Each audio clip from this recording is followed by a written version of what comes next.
pouvoir et c'est nécessaire de rappeler l'histoire. L'histoire retiendra que, en 2016, c'est l'armée gabonaise qui avait tiré sur sa population. Il est nécessaire de rappeler l'histoire. L'histoire retiendra également que, en 2023, c'est l'armée qui est descendue dans la rue pour aller sauver la population d'un bain de sang, de morts. En 2016, il y a des familles qui continuent à chercher leurs enfants jusqu'à ce jour, après 9 ans. Il est nécessaire de rappeler l'histoire qu'en 2016, nos autorités, qui sont les leaders de l'opposition, qui ont crié qu'Ali Bongo a tué les Gabonais. Et l'histoire retiendra que ces mêmes personnes qui ont crié haut et fort qu'Ali Bongo avait tué les Gabonais sont aujourd'hui membres du gouvernement. C'est l'histoire de notre pays qui continue à s'écrire. L'histoire retiendra également que l'association Réconciliation a été mise en place pour revendiquer la mise en place de la commission Vérité, Justice, Réparation et Réconciliation, car nul n'est au-dessus de la loi. Bien. Ce soir, nous allons faire, comme Monsieur le vice-président l'a bien dit, et l'a si bien fait, le rapport de nos activités. Nous sommes nés officiellement il y a quelques semaines, et en quelques semaines, nous avons pu réaliser beaucoup de choses que ceux qui sont nés depuis n'ont pas pu réaliser. Pas parce que nous sommes très forts, mais parce que nous sommes déterminés à faire valoir la justice. La justice dit que celui qui a commis un crime doit répondre de ses actes. Celui qui a lésé doit réparer le tort qu'il a commis. Nous réclamons la justice. Nous réclamons la vérité sur ce qui s'est fait en 2016. Nous réclamons la réparation parce que c'est la loi qui le dit. Nous ne revendiquons pas la réparation parce que nous sommes des mendiants. Non. Pas parce que nous n'avons rien d'autre à faire. Non. Mais nous réclamons la réparation parce que c'est la loi qui le dit. Quiconque offense, quiconque détruit, quiconque outrage doit réparer le tort qui a été causé. C'est pourquoi nous réclamons la réparation. Nous réclamons la réconciliation parce que ce sont les Gabonais qui se sont entretués entre eux-mêmes. Et le Gabon continue. Nous n'avons pas changé le pays, encore moins de nationalité. Et c'est pourquoi nous demandons la réparation. Aujourd'hui, nous sommes à la veille des élections, du vote. Il y a un constat qui a été fait. En 2009, pendant les élections, les magasins à ce jour étaient déjà vides. Les magasins étaient déjà vides. Les parents que nous sommes se culpabilisaient du fait de ne pas avoir pu mettre des provisions dans leur maison pour ceux qui n'avaient pas d'argent.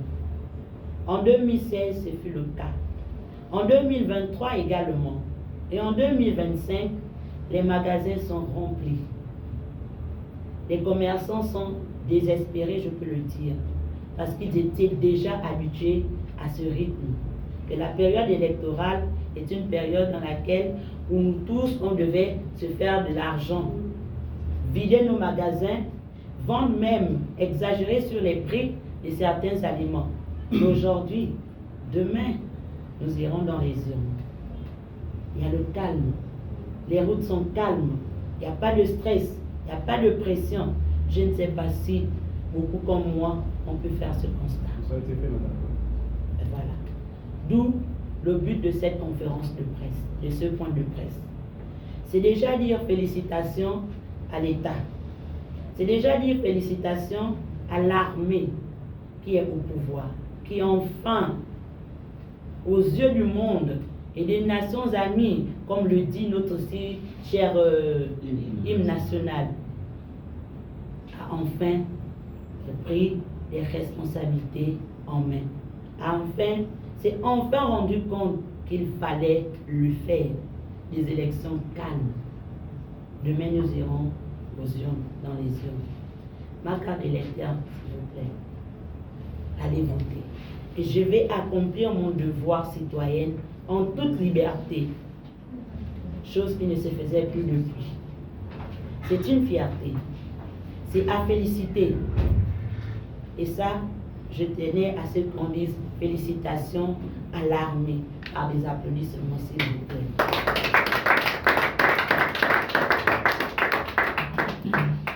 Pourquoi des applaudissements? Parce que enfin, je vais vivre une élection dans la tranquillité, sans risque de me faire enlever le jour qui suit, sans risque d'être assassiné, sans risque d'être emprisonné à tort. Je suis très heureuse. Je suis très heureuse. Et pas parce que je soutiens le président Brice Clotaire Oligui, mais parce que je suis gabonaise qui est consciente de cette transition, qui est consciente que demain, je ne vais pas chercher Cédric, mon SG. Demain, aucun Gabonais ne perdra de la vie. Je suis fière. Je suis très fière. En 2016, je n'ai pas voté. Mais je me suis retrouvée dans une histoire que je ne connaissais pas. En 2025, je vais voter. Voici ma carte. Aujourd'hui, les gens disent ici et là que l'association Réconciliation est financée par le candidat Alain-Claude Biélinzé. Je dis non. Je dis non. L'association Réconciliation est financée à ses fins propres. Mais nous avons eu un soutien d'un aîné qui est la personne de Geoffroy Fongola, le 4e vice-président de l'Assemblée. Il l'a dit ici, c'est une petite sœur et je comprends le combat qu'elle mène. Et moi-même, j'ai mené ce combat. Et elle se levait pour le faire, et il est nécessaire de l'accompagner. Il est nécessaire d'accompagner cette association. Et je dis merci.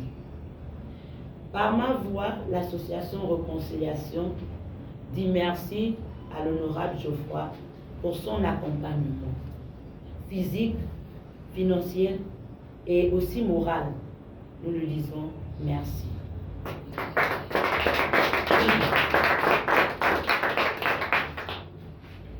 Il est la seule personne qui a pu nous donner son oreille, qui a pu nous tendre sa main. Aujourd'hui, nous avons pu réactualiser certains dossiers des malades grâce à son aide. Et ce n'est pas rien. Nous aurons souhaité que beaucoup de Gabonais le fassent, mais on ne peut pas obliger les gens à nous accompagner. Comme je le disais tantôt, nous ne sommes pas accompagnés par Alain-Claude Biélinzé. Il a fait une déclaration dans laquelle il disait qu'il m'aurait rencontré. Il aurait rencontré les membres de l'association Réconciliation. Et que Madame Aïcha lui aurait dit, je ne vous déteste pas, mais j'ai de la haine pour vous. Effectivement, je l'ai dit. Nous l'avons rencontré. Je n'ai pas de la haine seulement pour M. Alain-Claude Biélinzé. Il n'est pas mon ami, il n'est pas mon camarade, nous n'avons jamais eu un vie en commun. La seule chose qui fait que je déteste cet homme, c'est le fait que pendant que j'étais en train de découvrir, de discuter avec le personnel soignant de l'hôpital général, le corps de Mavioga Freddy, c'est à ce moment-là qu'il a trouvé l'honneur et la joie et le plaisir de dire il n'y a pas eu de morts, il n'y a eu que 3 malheureux Gabonais qui sont morts parce qu'ils étaient en train de piller des magasins. Mais Mavioga Freddy n'est pas mort dans un magasin. Parce que le seul qui a été vraiment pillé, c'est prix import de bas de Guégué. Mavioga Freddy. Et ce magasin n'a pas enregistré des morts. Il n'y a pas eu de morts qui ont été enregistrés dans ce magasin. ABC Mall également. Il n'y a pas eu de morts qui ont été enregistrés là-bas. Mais des Gabonais sont morts dans Libreville. Je me souviens encore de ce jeune garçon dont la tête a éclaté derrière la prison. Ce n'était pas au QG. Et ce n'était pas un caillou qui avait éclaté sa tête, mais c'était les balles. Pendant que je sillonnais désespérément les rues de Libreville, partant de la clinique Chambrier pour le QG de Champing, aller prendre les derniers blessés et les emmener à la clinique Chambrier, c'est à ce moment-là qu'il a dit il n'y a pas eu de mort. À ce moment-là où M. Eyi Jamal était seul à la clinique Chambrier, ses parents ne savaient même pas qu'il n'était pas mort, qu'il était en vie, mais qu'il devait aller au bloc. C'est à ce moment-là où de nombreux Gabonais entraient au bloc sans que les parents ne soient informés et que j'appelais sans aucun soutien les Gabonais pour dire « Maman, ne pleurez pas, votre fils n'est pas mort, il est au bloc, il va aller au bloc, il faut bien qu'il y ait quelqu'un là pour l'accompagner. » Et on me disait « Maman, merci. » Mais ça tire de partout. Nous ne pouvons pas. C'est à ce moment-là que Maître Nambo a eu l'occasion de me dire, et l'honneur, la joie de me dire, madame, ne m'appelez plus. C'est à ce moment-là que René Ndemezo-Obian a osé dire, madame, calmez-vous, nous allons passer, et qu'il n'est jamais passé. C'est à ce moment-là que M. Chambrier, qui a accepté d'emmener, de recevoir des blessés dans sa clinique, qui n'est même pas descendu venir voir ces blessés. L'état de santé des personnes qu'il a accepté de recevoir chez lui. Je ne déteste pas seulement M. Biléminzé.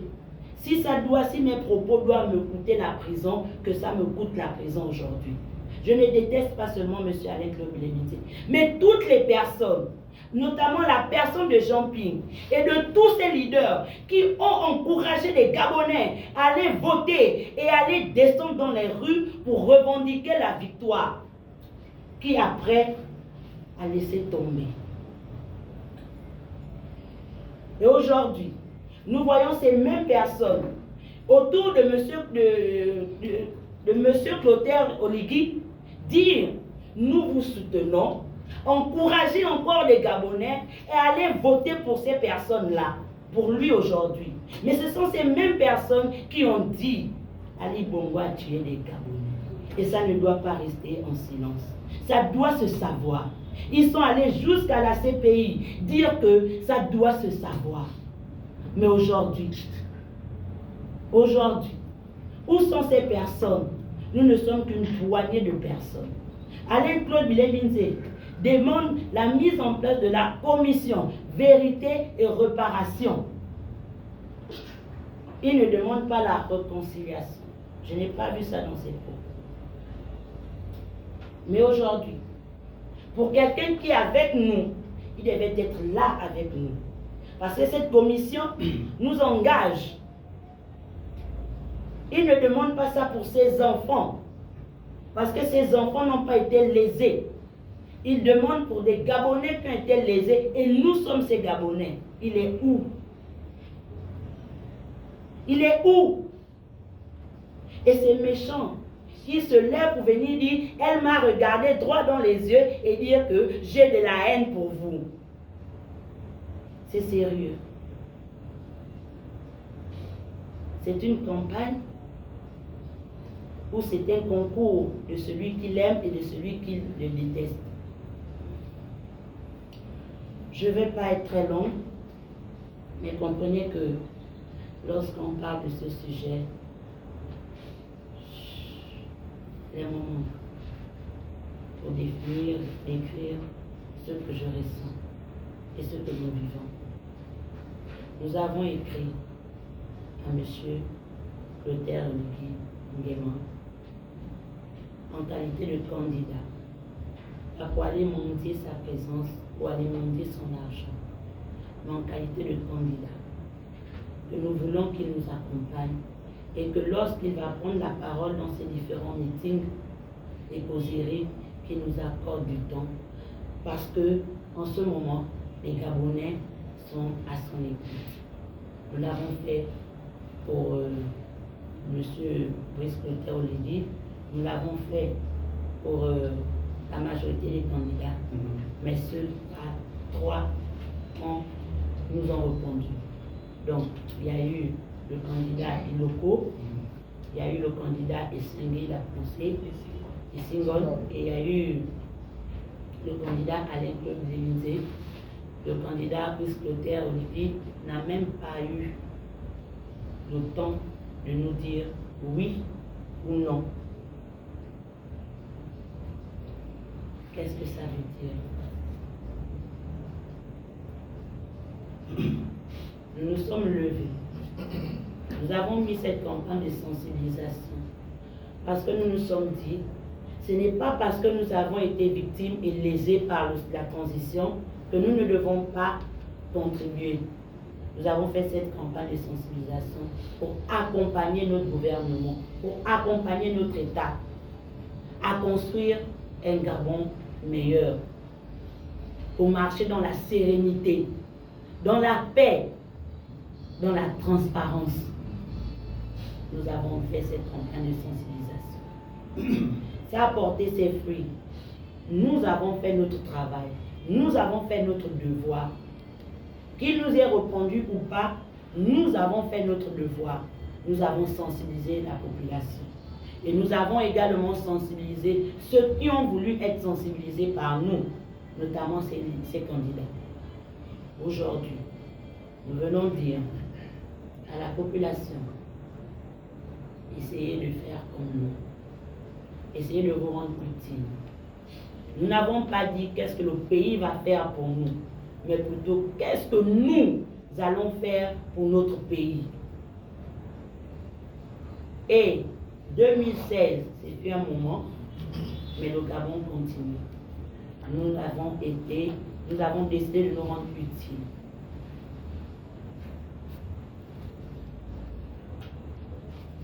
Nous avons souhaité observer par nos propres moyens, chose qui était impossible, mais nous l'avons fait. Nous allons le faire sur le compte du REDAC. Tous les membres que nous sommes allons observer sous le contrôle du REDAC. Pourquoi? Parce que nous avons dit, le Gabon nous appartient. Nous devons être utiles pour notre pays. Nous devons être utiles pour notre pays. Les élections nous concernent. Parce que ce qui a conduit la crise de 2016, ce sont les élections. Qu'est-ce qui nous a rendus victimes? Ce sont ces élections. Et nous ne devons plus laisser ces élections se passer sans que nous ne puissions dire notre mot, apporter notre pierre à l'édifice. Et nous disons merci au REDAC qui nous accompagne dans ce que nous sommes en train de faire. Ils ont trouvé utile que le combat que nous menons est un combat noble et qu'il est nécessaire de nous accompagner. Et nous ne demandons que ça, à nous accompagner. Je pense que j'en ai terminé. Merci.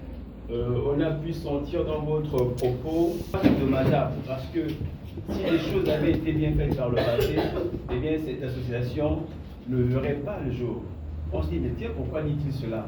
Parce que le jour, la création est à un socle, et le socle n'est pas bon. C'est pour que des choses horribles ne se reproduisent plus. Il aurait fallu pour nous que ça ne se produise pas.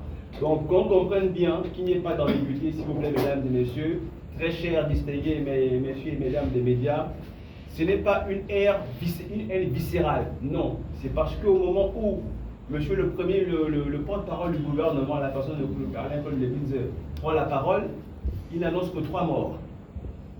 alors que nous sommes sur le terrain, on en compte plusieurs. C'est ce contraste-là. C'est atroce de voir des personnes en train de rendre l'âme en des quantités énormes et avoir un nombre mitigé à la télévision avec un ton que vous connaissez si bien, un ton propre à notre cher aîné, un ton condescendant. Nous avons dit, lorsqu'il a daigné nous recevoir au cours de cette audience, que monsieur l'ex-porte-parole, à votre niveau, à votre palier d'information, vous ne pouvez pas vous contenter des simples informations au bout du fil. Parce que c'était à Libreville, excusez-moi l'expression, c'était la boucherie, c'était l'hécatombe.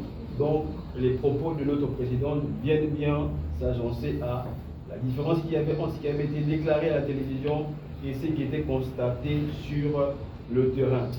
Il nous avait reçus dans le cadre de nos missions de sensibilisation. À aucun moment nous avions sollicité une audience pour un soutien quelconque, si ce n'est en tant que candidat, nous donner sa plateforme électorale pour véhiculer le message suivant: comportement responsable. Plus de personnes envoyées sur les routes pour prendre les balles. Si on estime qu'on a été lésé par le système électoral, se retourner vers les administrations, vers les organes indiqués. Mais plus que 2016 se reproduisent. Nous voulons également saisir l'opportunité de remercier, c'est un constat pertinent. À la même époque, en 2016, les magasins étaient vides, comme l'a si bien dit Madame la Présidente, c'est un constat. Ce matin, on a pris un petit déjeuner ensemble, pas loin à côté de Ngolo. Le climat était apaisé, les magasins étaient pleins, alors qu'à la même période, les magasins étaient vides, plus de sacs de riz, plus d'huile, plus de boîtes de conserve, parce qu'on était traumatisés, chacun voulait faire des provisions. Mais on se rend compte que le climat social est apaisé, c'est déjà un pan, et je pense qu'on a remercié l'armée pour cela. Donc, c'est vraiment l'équivoque qu'on tenait à relever. Également l'occasion de remercier encore une fois l'honorable Foumoula Libeka, qui mène un combat, comme on le sait, dans la société civile. C'est quelqu'un qui se démarque par ses actions, et ces actions, ma foi, convergent avec nos missions. Voilà, donc c'est vraiment à ce titre-là qu'il a pu nous accompagner, et nous lui en sommes encore reconnaissants.